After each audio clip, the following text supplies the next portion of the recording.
So hello guys, welcome back to the channel. Pranjal this side. So guys, आज की video में हम discuss करेंगे कि IMUCT की स्ट्रेटजी क्या होनी चाहिए, क्योंकि अभी तो कंपटीशन बहुत हाई हो चुका है। क्योंकि 50 से 60 हज़ार बच्चों ने अभी तक रजिस्ट्रेशन कर लिया है और अभी 10th मई तक रजिस्ट्रेशन डेट एक्सटेंड हुई है, तो और भी सारे बच्चे अभी रजिस्टर करेंगे। तो बेसिकली इस वीडियो में हम बात करेंगे कि क्या स्ट्रेटजी होनी चाहिए आपकी, जिससे आप अंडर 3000 रैंक सिक्योर कर सको। ठीक है, तो जैसा आपको आपके स्क्रीन पे दिख रहा होगा कि IMUCT strategy to get under 3000 rank. तो चलिए शुरू करते हैं, वीडियो को आगे बढ़ाते हैं।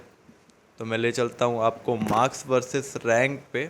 ठीक है, तो गाइस जैसा कि आप देख रहे हो, मार्क्स वर्सेस रैंक कंपटीशन बहुत हाई है 2024 में बिकॉज ऑफ हाई रजिस्ट्रेशन।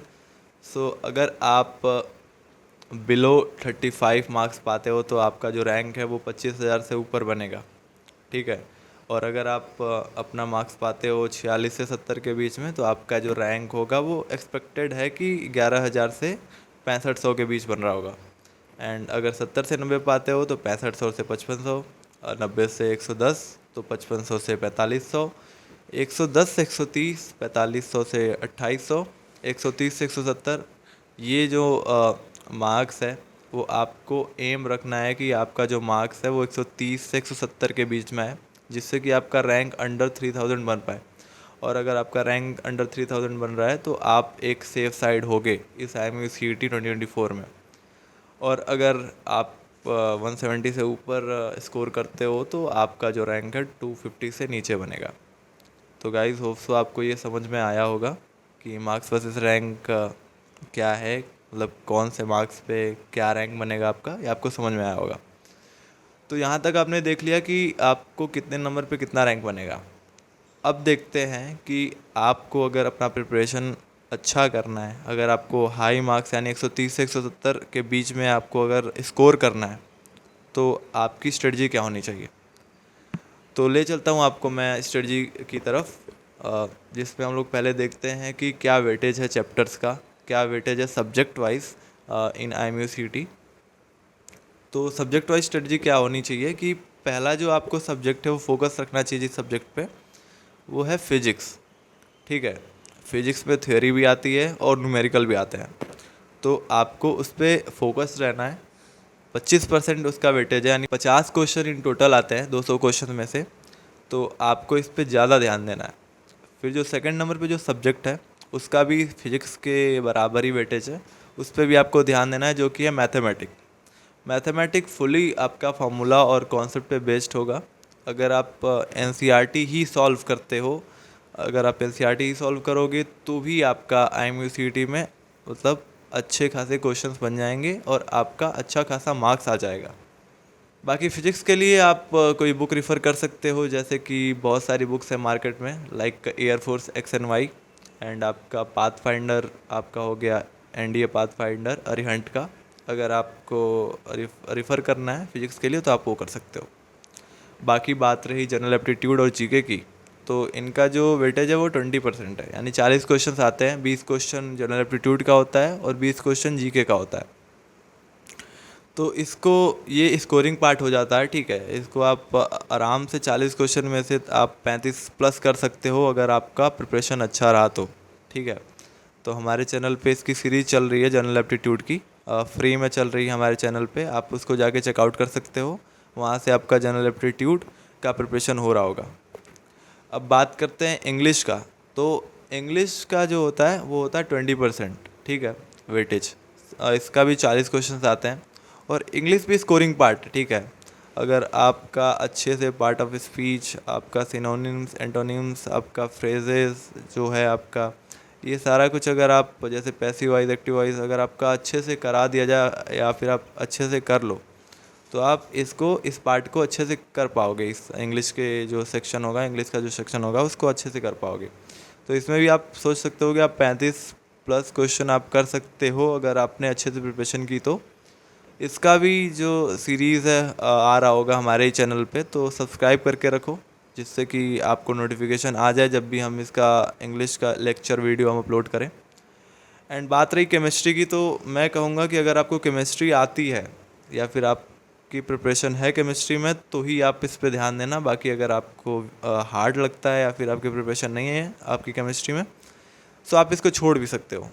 अगर आप मान लो अगर आपका कोई जैसे चैप्टर है वो आपका अच्छा है इंग्लिश में, तो उसको आप उस पर ही ध्यान दो, एक्स्ट्रा करने की ज़रूरत नहीं है। बाकी जो मैंने बताया फिजिक्स, मैथमेटिक और जनरल एप्टीट्यूड, जीके और इंग्लिश, इस पे ज़्यादा ध्यान दो आप, ठीक है।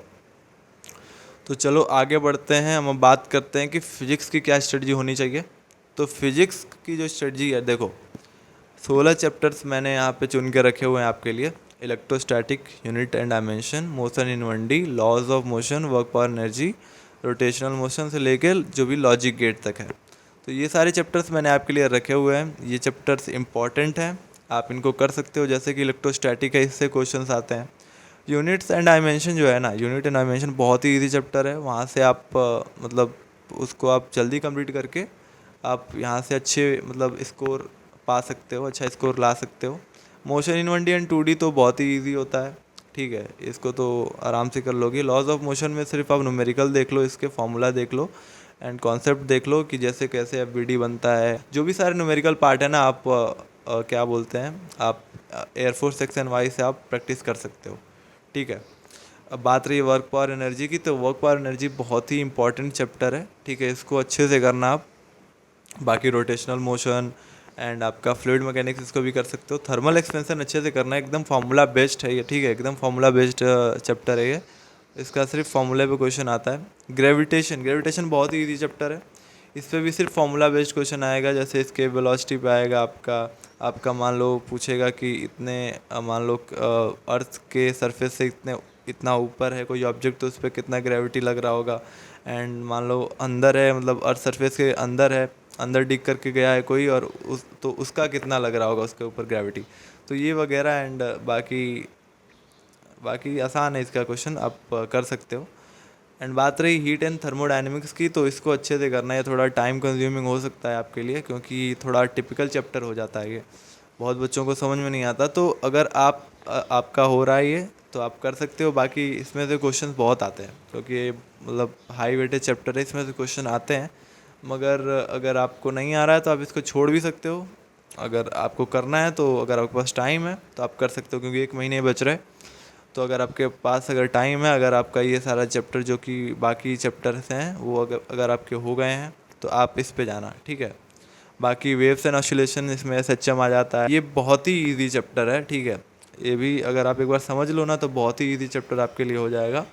तो ये भी सीधा फार्मूलाज पे पुट करोगे आप, तो आपका आंसर आ जाएगा। जैसे इसमें क्या है कि एसएचएम का जो टाइम पीरियड का जो फॉर्म मतलब क्वेश्चंस आते हैं ना, टाइम पीरियड्स पूछता है, टाइम पीरियड पूछ रहा होता है किसी मतलब ऑसिलेशन का, इस पे ज़्यादा क्वेश्चन आ रहे होते हैं, तो उसको आप ध्यान देना करने का, ठीक है। और अगर हम बात करें करंट इलेक्ट्रिसिटी की, तो ये भी पूरा फार्मूला बेस्ड है, ठीक है। अगर आप किरचॉफ लॉ हो गया आपका, कोई एक लूप दे दिया, उसमें आपको करंट कितना है, रेजिस्टेंस कितना है, ये सब आपको पूछ सकता है। तो ये सब वगैरह आप कर सकते हो वहाँ से, ठीक है। बहुत ही इंपॉर्टेंट चैप्टर है करंट इलेक्ट्रिसिटी, आप अगर करना है तो उसको अच्छे से करना। बाकी मैग्नेटिज़म है, मैग्नेटिज़म इन मैटर आपका हो गया, इलेक्ट्रोमैग्नेटिक इंडक्शन, ये सब वगैरह जो चैप्टर है ये भी अच्छे से करना आप, क्योंकि ये क्लास 12th के पार्ट हैं और इससे वेटेज आता है फिजिक्स में, ठीक है। तो इस पे ध्यान देना आप। बाकी ऑप्टिक्स है, ऑप्टिक्स ज़्यादा मतलब टाइम कंज्यूमिंग नहीं है।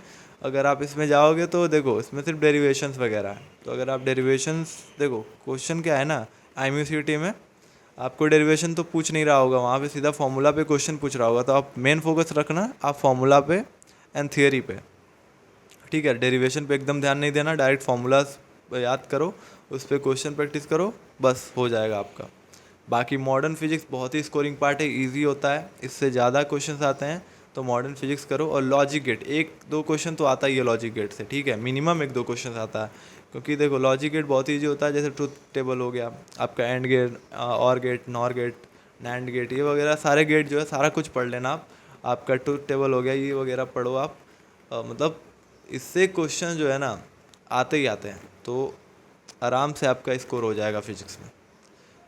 तो शायद आपका फिजिक्स क्लियर हुआ होगा। तो हम आगे बढ़ते हैं, अब आगे बढ़ के हम बताते हैं आपको मैथमेटिक का।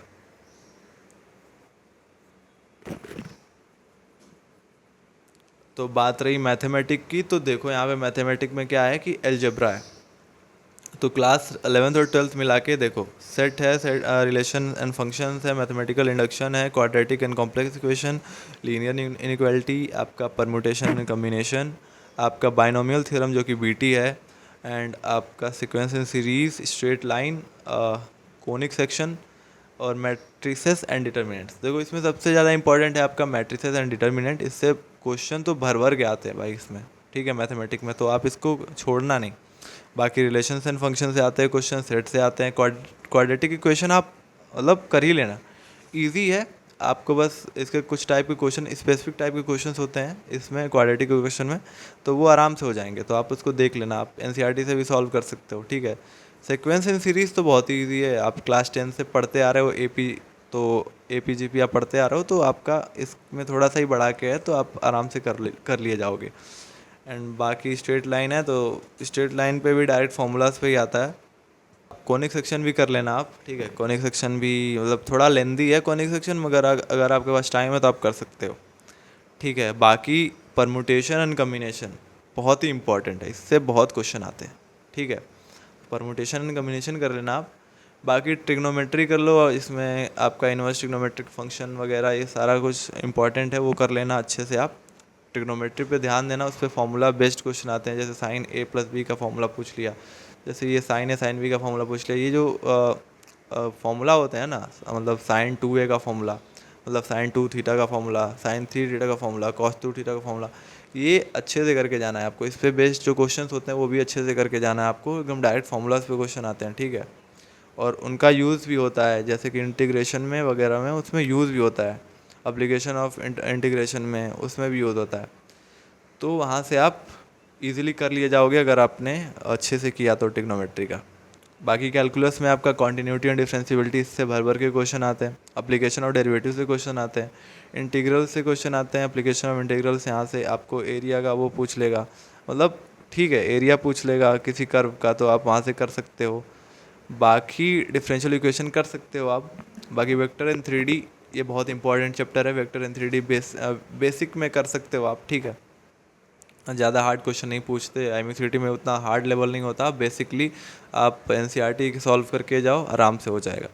बाकी प्रोबेबिलिटी है, प्रोबेबिलिटी भी इजी आता है इसमें, ठीक है, एकदम एनसीईआरटी करके जाओ। इसकी स्टैटिस्टिक उसको भी करके जाओ, इजी है, आपको सीधा फॉर्मूला पे क्वेश्चन पूछेगा, मीन मीडियन मोड, आपका स्टैंडर्ड वेरिएशन आपको पढ़ के जाना है अच्छे से, सारा फॉर्मूला आपको ध्यान में लगा के जाना है कि मतलब ये इजीली हो जाए। स्कोरिंग पार्ट है ये, मतलब इससे तो फॉर्मूला पे ही क्वेश्चन आते हैं, अगर ये छोड़ के आओगे तो फिर आपका ही घाटा है, क्योंकि ये स्कोरिंग पार्ट है स्टैटिस्टिक्स, ठीक है। तो फिर आगे बढ़ते हैं, अब हम बात करते हैं केमिस्ट्री पर। केमिस्ट्री का बात करते हैं, तो केमिस्ट्री में देखो फिजिकल और इनऑर्गेनिक और ऑर्गेनिक, ठीक है, अगर आपको करना है तो करो, नहीं करना है तो मत करो। इसमें से अगर आपका जो भी चैप्टर अगर आपका हुआ है या फिर आपका स्ट्रॉन्ग है या फिर मतलब आइडिया है तो उसको आप कर सकते हो। जैसे फिजिकल केमिस्ट्री में मोल कॉन्सेप्ट है, एटॉमिक स्ट्रक्चर है, केमिकल एनायनिक इक्विलिब्रियम है, केमिकल बॉन्डिंग है। ये जो शुरू के 4 चैप्टर थे ना, वो मतलब बहुत ही इंपॉर्टेंट हैं, तो इनको अच्छे से करना। बाकी थर्मोडायनेमिक्स अगर ये भी लेंदी है, तो अगर आपको आए तो आए, नहीं आए तो छोड़ दो। स्टेट ऑफ मैटर पूरा फॉर्मूला पे आता है। केमिकल काइनेटिक्स अगर आपने केमिकल इक्विलिब्रियम किया होगा तो आपको केमिकल काइनेटिक्स ईजी होगा करने में थोड़ा। सॉलिड स्टेट पूरा थ्योरी, सॉल्यूशन पूरा थ्योरी एंड फार्मूला पे बेस्ड है। इलेक्ट्रोकेमिस्ट्री जो है आपका कर सकते हो ये भी, मतलब अगर आपने केमिकल बॉन्ड केमिकल इक्विलिब्रियम और केमिकल काइनेटिक्स किया हुआ है तो इलेक्ट्रोकेमिस्ट्री भी हो ही जाएगा आपसे। बाकी हीट एंड थर्मोडायनेमिक्स भी कर सकते हो अगर आपके पास टाइम है तो, ठीक है। अब हम बात करते हैं इनऑर्गेनिक की, तो इनऑर्गेनिक में आपका आ जाता है कोऑर्डिनेशन कंपाउंड। इसका बस आप आईपीएसी नेमिंग और हाइब्रिडाइजेशन देख लो, ठीक है, ये मेन पॉइंट है, अगर आपको देखना है तो देख लेना। बाकी आप एस ब्लॉक कर सकते हो, पी ब्लॉक कर सकते हो, डी ब्लॉक कर सकते हो, यहाँ से क्वेश्चंस आते हैं बन के। बाकी ऑर्गेनिक की बात करूँ तो जीओसी कर सकते हो, उसमें जीओसी में क्या करना है आपको, जनरल ऑर्गेनिक केमिस्ट्री में क्या करना है आपको, आईपीएससी देखना है, आईपीएससी नेमिंग, उसमें सारा इफेक्ट होता है वो आपको देखना है, कौन कौन सा इफेक्ट लगता है जीओसी में। बाकी आइसोमेरिज्म देखना है आपको, और अरोमेटिसिटी, ये इंपॉर्टेंट है जो अरोमेटिसिटी है, इससे ज़्यादा क्वेश्चन आता है एमएससीटी में, अगर आपको देखना होगा तो इसको देख लेना। बाकी सेकंड नेम रिएक्शन देख लेना आप, जो कि क्लास 12 में बहुत भर भर के है, ठीक है। तो क्लास 12 की एनसीईआरटी खोलोगे आप तो आपको नेम रिएक्शन भर भर के मिल जाएंगे, तो वहाँ से आप कर सकते हो। तो होप्स आपको केमिस्ट्री समझ में आया होगा। अब बात करते हैं जनरल एप्टीट्यूड, इंग्लिश और जीके की। तो अगर आपको जनरल एप्टीट्यूड, जनरल नॉलेज और इंग्लिश करना है तो हमारा ये फ्री में हमारे यूट्यूब पे आपको उसका बैच चल रहा है। फ्री में आपको रोज़ लेक्चर मिल रहे हैं। अभी जनरल एप्टीट्यूड का 3 लेक्चर अपलोड हो चुका है, बाकी इंग्लिश का अपलोड होगा और जनरल नॉलेज का अपलोड होगा। तो वहाँ से आप फ्री में प्रिपरेशन कर सकते हो, कोई बाकी बाहर से कुछ भी करने की ज़रूरत नहीं है। वहाँ से आपको प्रैक्टिस शीट में मिलेगी और वहाँ से आपको नोट्स भी मिल जाएंगे एंड आपको एक्सप्लेनेशन भी मिल जाएगी और कैसे सॉल्व करने हैं क्वेश्चन वहाँ से आपको मिलता रहेगा। तो अगर आपको करना है तो आप जल्दी से चैनल को सब्सक्राइब कर लो, जिससे कि आपको नोटिफिकेशन मिलती रहे। अगर जब भी वीडियो अपलोड हो, जब भी लेक्चर अपलोड होगा तो आपके पास वीडियो आ जाएगी, तो आप वहाँ से आप उसको देख लेना। अगर आपको वीडियो अच्छी लगी हो तो आप इसको लाइक कर दो, शेयर कर दो अपने फ्रेंड्स के साथ और प्लीज़ चैनल को सब्सक्राइब कर लो, जिससे कि आपको आगे आने वाली वीडियोज़ की नोटिफिकेशन मिलती रहे। तो मिलते हैं अगली वीडियो में, तब तक के लिए आई एम साइनिंग आउट।